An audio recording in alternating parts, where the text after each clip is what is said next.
SG હાઈવેને dust free iconic બનાવાશે। રોડની ડિઝાઇનથી લઈ અને બ્યુટિફિકેશનની કામગીરી કરાશે, જેમાં કામગીરી યુએન મહેતા ફાઉન્ડેશનને સોંપવાનો નિર્ણય પણ થઈ ચૂક્યો છે અને તમામ ખર્ચ યુએન મહેતા ફાઉન્ડેશન દ્વારા કરવામાં આવશે, જેમાં મ્યુનિસિપલ કોર્પોરેશનને 20 થી 25 કરોડની બચત કરવામાં આવશે।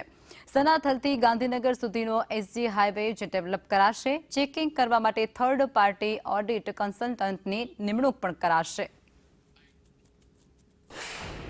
એસજી હાઈવે સનાતલ સર્કલથી શરૂ કરી ગાંધીનગર સુધી G7 સર્કલ સુધીનો આખો રોડ એ ડેવલપ કરવા માટેના તાકીદના કામમાં લગભગ 30 કિલોમીટરનો જે અંદાજિત રોડ છે એને એરપોર્ટથી ઇન્દિરા બ્રિજ જે રીતે આઇકોનિક રોડ બનાવવામાં આવ્યો, એવી જ રીતે સનાતલથી શરૂ કરી ગાંધીનગર સુધીનો એસજી હાઈવે આખો national highway authority, Ahmedabad municipal corporation, AUDA, ઘોડા, ગાંધીનગર મહાનગરપાલિકા એ માટે આજના તાકીદના કામની અંદર આજે આ વાત કરીએ કે યુએન મહેતા ફાઉન્ડેશન દ્વારા આ રોડને ડેવલપ કરવામાં આવશે અને કન્સલ્ટન્સીનો તમામ ખર્ચ યુએન મહેતા વાત કરીએ ફાઉન્ડેશન દ્વારા કરવામાં આવશે।